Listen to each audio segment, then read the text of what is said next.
बिस्मिल्लाहिर्रहमानिर्रहीम। दोस्तों की हाल है, ठीक ठाक हो?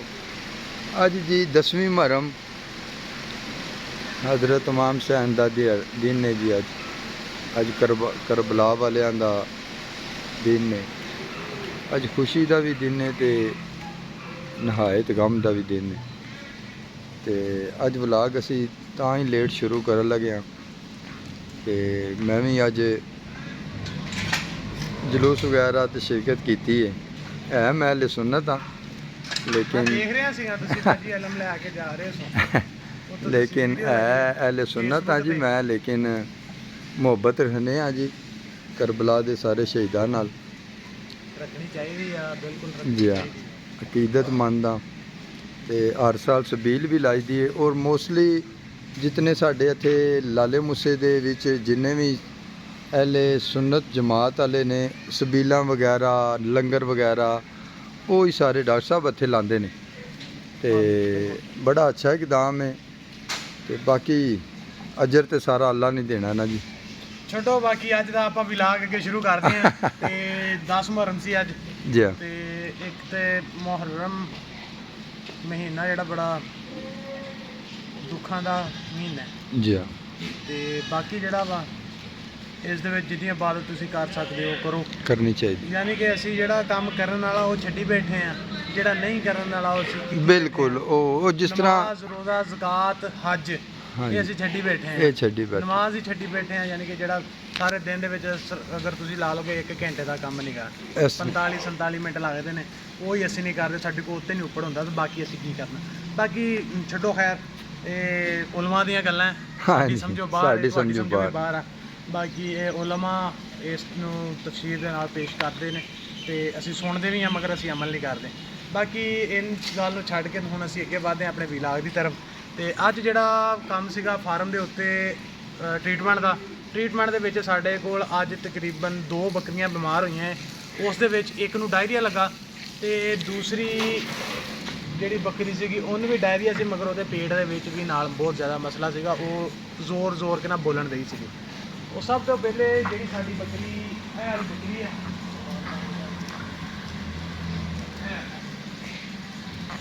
वाली बकरी साड़ी माशाल्लाह ना तकरीबन 9 किलो दुध तक इन्हें पर डे प्रोड्यूस किया है। मगर ये ना दूसरी दफ़ा बीमार हो चुकी है।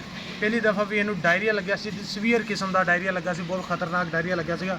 मैं तो हाथ पैर छड्डी बैठा सी, मैं चाहे गई अल्लाह दे वाले, मगर वो ना कहते कि हीला करो वसीला रब ही है, तो बन ही जाता वसीला किते ना किते बेशक। तो असी कोशिश की, अल्लाह ने राम देता।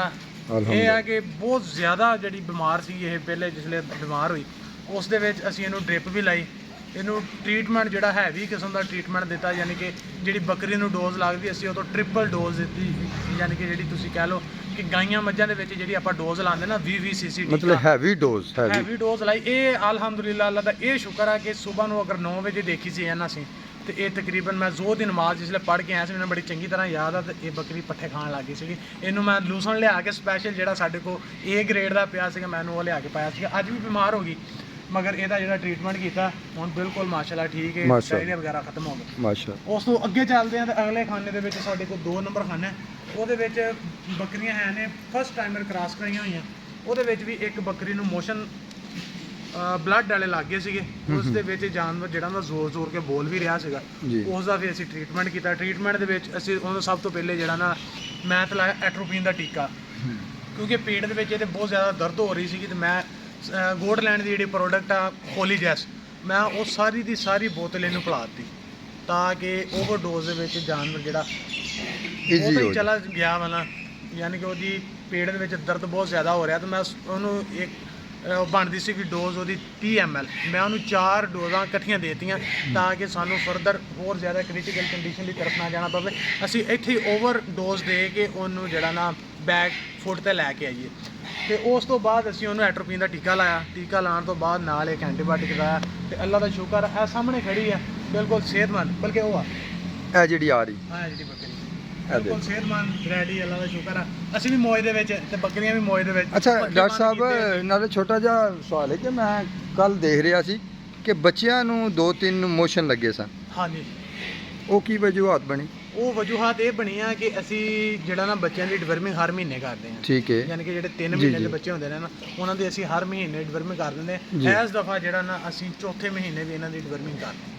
ਠੀਕ ਉਹਦੀ ਵਜ੍ਹਾ ਨਾਲ ਇਹਨਾਂ ਨੂੰ ਲੱਗੇ ਨੇ ਪੇਚਸ ਉਹ ਡਿਵਰਮਿੰਗ ਦੀ ਵਜ੍ਹਾ ਨਾਲ। ਡਿਵਰਮਿੰਗ ਦੀ ਵਜ੍ਹਾ ਦੇ ਨਾਲ। Okay, ਪਹਿਲੇ ਅਸੀਂ ਅਲਬੰਡਾਜ਼ੋਲ ਦੇ ਨਾਲ ਕਰਦੇ ਰਹੇ ਹਾਂ। ਅਲਬੰਡਾਜ਼ੋਲ ਇੱਕ ਸਾਲਟ ਆ ਜਿਹੜਾ ਡਿਵਰਮਿੰਗ ਦੇ ਵਿੱਚ ਇਸਤੇਮਾਲ ਹੁੰਦਾ। ਠੀਕ ਹੈ ਜਿੱਦਾਂ ਹੈਗਾ ਨਾ ਐਨਰੋ ਜੀ। ਐਨਰੋ ਦੀ ਮੈਨੂੰ ਗੱਲ ਬੜੀ ਯਾਦ ਹੈ। ਇੱਕ ਬੰਦੇ ਨੇ ਮੈਨੂੰ ਫੋਨ ਕੀਤਾ, ਭਾਲ ਅਗਲੀ ਗੱਲ ਮੈਂ ਨਹੀਂ ਸੁਣਾਉਣੀ ਛੱਡੋ। ਤੇ ਐਨਰੋਫਲੋਕਸਾਸਿਨ ਦੂਸਰਾ ਐਨਕਿਓਰ 10 ਜਿਹੜਾ ਵਾ ਨਾ ਉਹਦੇ ਵਿੱਚ ਹੈਗੀ ਆ ਐਨਰੋਫਲੋਕਸਾਸਿਨ ਸਾਲਟ। ਠੀਕ ਸੇਮ ਇਸੇ ਤਰ੍ਹਾਂ ਜਿਹੜਾ ਹੈ ਨਾ ਅਲਬੰਡਾਜ਼ੋਲ ਉਹ ਵੀ ਇੱਕ ਸਾਲਟ ਆ ਜਿਹੜਾ ਕਿ ਐਜ਼ ਅ ਡਿਵਰਮਰ ਇਸਤੇਮਾਲ ਹੁੰਦਾ, ਐਜ਼ ਅ ਪੇਟ ਦੇ ਕੀੜਿਆਂ ਨੂੰ ਮਾਰਨ ਲਈ ਇਸਤੇਮਾਲ ਹੁੰਦਾ। ਠੀਕ ਤੇ ਹੈ ਇਸ ਦਫਾ ਜਿਹੜਾ ਨਾ ਅਸੀਂ ਉਹਨਾਂ ਨੂੰ ਸੁਜ਼ਾਨ ਪਲੱਸ ਦੇ ਨਾਲ ਡਿਵਰਮਿੰਗ ਕੀਤੀ ਚੌਥੇ ਮਹੀਨੇ। ਓਕੇ ਪਹਿਲੇ 3 ਮਹੀਨੇ ਅਸੀਂ ਅਲਬੰਡਾਜ਼ੋਲ ਦੇ ਨਾਲ ਹੀ ਡਿਵਰਮਿੰਗ ਕੀਤੀ ਹੈ। ਜਿਸ ਵੇਲੇ ਅਸੀਂ ਸੁਜ਼ਾਨ ਪਲੱਸ ਦੇ ਨਾਲ ਕੀਤੀ ਉਹਨਾਂ ਨੂੰ ਅੱਛੀ ਤਰ੍ਹਾਂ ਜਿਹੜਾ ਨਾ ਮੋਕ ਲੱਗੀ ਹੈ, ਬਹੁਤ ਮੋਕ ਲੱਗੀ ਹੈ। ਉਸ ਤੋਂ ਬਾਅਦ ਹੁਣ ਜਾਨਵਰ ਜਿਹੜੇ ਨੇ ਨਾ ਸਟੇਬਲ ਹਾਂ, ਹੁਣ ਸਾਫ਼ ਅੱਜ ਸੁਥਰੇ। ਜਿਹੜੇ ਨੇ ਨਾ ਉਹ ਬਿਲਕੁਲ ਸਾਫ਼ ਹਾਂਜੀ, ਸੁਥਰੇ ਮੈਂ ਅੱਜ ਦੇਖੇ ਨੇ, ਸਵੇਰ ਨੂੰ ਬਿਲਕੁਲ ਜਿਹੜਾ ਸਾਫ਼। ਅਸੀਂ ਕਰਾਂਗੇ ਨਾ ਇਹਨਾਂ ਨੂੰ ਚੰਗੀ ਤਰ੍ਹਾਂ ਵਾਸ਼ ਕਰਵਾਵਾਂਗੇ। ਜਿਹੜੇ ਵਾਲ ਵਧੇ ਹੋਣਗੇ ਜਾਂ ਜਿਨ੍ਹਾਂ ਤੋਂ ਗੰਦਮੰਦ ਨਾ ਲੱਥਦਾ ਹੋਊਗਾ ਉਹਨਾਂ ਨੂੰ ਅਸੀਂ ਕਟਵਾ ਦਾਂਗੇ। ਜਾਨਵਰ ਅੱਗੇ ਕੋਈ ਹਾਦਸਾ ਹੋ ਸਕਦਾ ਹੈ ਕਿ ਜਾਨਵਰ ਨੂੰ ਫਿਰ ਦੁਬਾਰਾ ਡਾਇਰੀਆ ਲੱਗ ਜਾਵੇ, ਉਹਦੇ ਵਿੱਚ ਜਿਹੜਾ ਨਾ ਉਹ ਜਾਨਵਰ ਗੰਦਾ ਨਹੀਂ ਹੋਣ ਲੱਗਾ। ਠੀਕ ਸਰ। ਲੋ ਜੀ ਦੋਸਤੋ, ਇਹ ਡਾਕਟਰ ਸਾਹਿਬ ਦੀ ਥੋੜੀ ਜੀ ਗੱਪਸ਼ਪ ਲਾਈਏ ਤੇ ਟਾਈਮ ਹੋਇਆ ਸਾਡਾ TMR ਦਾ ਥੋੜਾ ਜਿਹਾ ਲੇਟ ਹੋ ਗਏ ਨੇ ਕਿਉਂਕਿ 10ਵੀਂ ਮੁਹਰਮ ਦੀ ਵਜ੍ਹਾ ਨਾਲ ਅੱਧੇ ਲੇਬਰ ਸਾਡੀ ਛੁੱਟੀ ਤੇ, ਖਰਗੋਸ਼ਾਂ ਵਾਲੇ ਵੀ ਸਾਰੇ ਲੜਕੇ ਛੁੱਟੀ ਤੇ ਨੇ ਤੇ ਲੜਕੇ ਜ਼ਰਾ ਉਧਰ ਹੀ ਮਸਰੂਫ ਸਨ। ਹੁਣ TMR ਪਾਇਆ ਤਾਂ ਹੀ ਇਹ ਜਾਨਵਰ ਸਾਰੇ ਤੁਸੀਂ ਦੇਖ ਸਕਦੇ ਹੋ ਕਿ ਇਹ TMR total mix ration Goatland farm ਵਾਲਿਆਂ ਦਾ ਇਹ ਖਾ ਰਹੇ ਨੇ ਜੀ। ਲੋ ਜੀ ਨੈਕਸਟ ਤੁਹਾਡੇ ਨਾਲ ਗੱਪਸ਼ਪ ਲੱਗਦੀ ਹੈ। ਇਹ ਸਾਡੇ ਬਾੜੇ ਦੇ ਬੱਚੇ ਨੇ, ਇਹਨਾਂ ਦਾ ਸਵਾਲ ਮੈਂ ਪੁੱਛਿਆ ਸੀ ਡਾਕਟਰ ਸਾਹਿਬ ਨੂੰ ਕਿਉਂਕਿ ਮੈਂ ਬੱਚੇ ਵੇਖੇ ਸਨ 3-4 ਉਹਨਾਂ ਨੂੰ ਮੋਸ਼ਨ ਵਗੈਰਾ ਲੱਗੇ ਸਨ, ਲੇਕਿਨ ਉਹ ਹੁਣ ਮੈਨੂੰ ਸਮਝ ਆ ਗਈ ਕਿ ਉਹ ਡਰਮਿੰਗ ਦੀ ਵਜ੍ਹਾ ਨਾਲ ਲੱਗੇ ਸਨ। ਲੋ ਜੀ ਦੋਸਤੋ ਨੈਕਸਟ ਮਿਲਨੇ।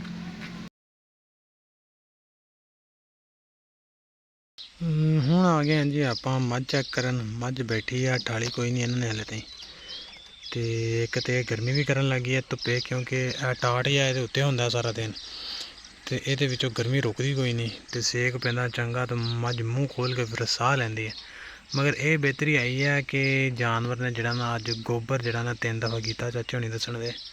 ਤੇ ਬਾਕੀ ਦੇਖਦੇ ਹਾਂ ਅੱਜ ਇਹਦਾ ਟੈਂਪਰੇਚਰ ਕੀ ਹੈ, ਟੈਂਪਰੇਚਰ ਚੈੱਕ ਕਰਕੇ ਤੇ ਫਿਰ ਇਹਦਾ ਅਗਲਾ ਜਿਹੜਾ ਲਾਹੇ ਅਮਲ ਹੋਊਗਾ ਉਹ ਕਰਾਂਗੇ।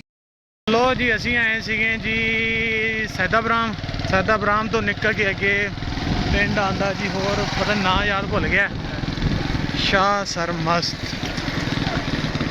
ਤੇ ਉੱਥੋਂ ਅਸੀਂ ਵਾਪਸ ਮੱਝ ਦੇਖ ਕੇ ਤੇ ਹੁਣ ਅਸੀਂ ਜਾਣਾ ਹੈ ਕੋਟਲਾ ਕਾਸਿਮ ਖਾਂ। ਇੱਥੋਂ ਹੋਵਾਂਗੇ ਵਿੱਚੋਂ ਵਿੱਚ, ਉੱਥੇ ਜਾ ਕੇ ਬੱਕਰੀਆਂ ਦੇਖਾਂਗੇ 2 ਉਹਨਾਂ ਨੂੰ ਦਵਾਈ ਦੇਣੀ ਹੈ। ਇੱਕ ਦਵਾਈ ਦੇ ਕੇ ਤੇ ਫਿਰ ਹੀਰਾ ਸਾਹਿਬ ਦੇ ਜਾ ਮੱਥੇ ਵੱਜਣਾ ਸੀ। ਲੱਗ ਗਿਆ ਸਾਨੂੰ ਪਤਾ ਕਿ ਅਸੀਂ ਫਾਰਮ ਤੇ ਆ ਗਏ ਹਾਂ, ਬੇਵਕੂਫਾਂ ਦੇ ਵਿੱਚ ਆ ਗਏ। ਵਾਹ ਜੀ ਵਾਹ, ਬੜੀ ਗੱਲ ਕੀ ਬਾਤ ਕਿਆ ਬਾਤ ਹੈ, ਕਿਆ ਬਾਤ ਹੈ। ਉਧਰ ਕਰੀਏ ਕੈਮਰਾ, ਉਧਰ ਹੁਣ ਸਮਝ ਆਈ ਜੇ ਟੱਟੀਆਂ ਲੱਗ ਗਈਆਂ ਇਹਨੂੰ।